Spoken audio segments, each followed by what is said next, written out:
यानंतरची बातमी आहे नाशिकमधून। नाशिकमध्ये आता ठाकरे गटाला आणखी एक धक्का बसलाय।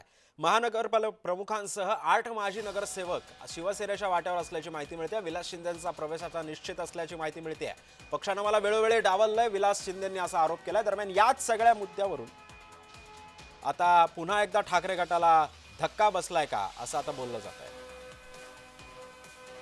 दरम्यान या सगळ्या मुद्द्यावरून ठाकरे गटाचे महानगर प्रमुख विलास शिंदे यांनी काय प्रतिक्रिया दिली आहे पाहूया। आपल्यासोबत शिवसेना उद्धव ठाकरे गटाचे महानगर प्रमुख आहेत विलास शिंदे। ते गेल्या काही दिवसांपासून नाराज आहेत अशा पद्धतीच्या बातम्या होत्या। काल त्यांनी आपल्या सगळ्या कार्यकर्ते असतील, पदाधिकारी असतील यांच्या सोबत एक बैठक घेतली। त्या बैठकीमध्ये शिवसेना शिंदे गटात जाण्याचा एक निर्णय झालेला आहे। या सगळ्या विषयावर आपण थेट त्यांच्याशी बोलूया। तो 2 तारखेच्या वाढदिवसाच्या निमित्ताने त्याच्या 4-5 दिवस अगोदर आम्ही त्या कार्यक्रमाचं नियोजनाची बैठक ही आमचे प्रमुख पदाधिकारी किंवा प्रमुख आमचे मित्र परिवार करत असतो, सहकारी करत असतात प्रभागामध्ये। आणि मग काल त्या मीटिंगला मी तर ऍक्च्युली नव्हतो, परंतु मला 10 वाजता त्या ठिकाणी निरोप आला की तुम्ही या। मी आलो तर 500-700 लोक त्या ठिकाणी जमले होते आणि त्या वाढदिवसाच्या नियोजनाची मला वाटतं बैठक होती, परंतु त्याच्यामधून अनेक मुद्दे त्या ठिकाणी नाराज्या वगैरे ह्या पुढे आल्या। आणि काल त्यांचा जो अधिकार आहे माझ्यावरती, काल त्यांनी पूर्णपणे तो अधिकाराचा राखून त्यांनी मला काल त्या ठिकाणी अनेक गोष्टी सुनावल्या।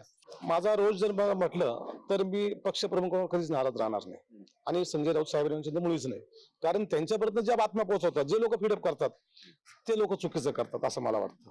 ज्यांच्या प्रभागात काही ताकद नाही त्यांना तुम्ही जिल्हा प्रमुख करणार, आणि आम्ही एवढ्या वर्षापासून संघटनेमध्ये काम करतोय, तुम्ही आम्हाला महानगर प्रमुख आम्ही राहायचं म्हणजे ते आल्यानंतर आम्ही उठायचं, आमचं बोलणं आलं का त्यांनी बोलायचं। ज्यांचं उपजिल्हा प्रमुख आम्ही सांगितलं का आम्ही यांना उपजिल्हा प्रमुख करा, म्हणजे हे कुठंतरी सगळ्यांना खटकतंय आणि ही सल माझ्या मनात आहे। तरी पण शिवसैनिक म्हणून माझा पक्षप्रमुखांचा नेहमीच आदर आहे, संजय राऊत साहेबांचा आदर आहे, परंतु जे काही होतंय इकडं त्यांनी खरं लक्ष घातलं पाहिजे, तिथे ते कुठंतरी मला वाटतं कमी होत आहे जरा। किरण गोटू, जय महाराष्ट्र न्यूज, नाशिक।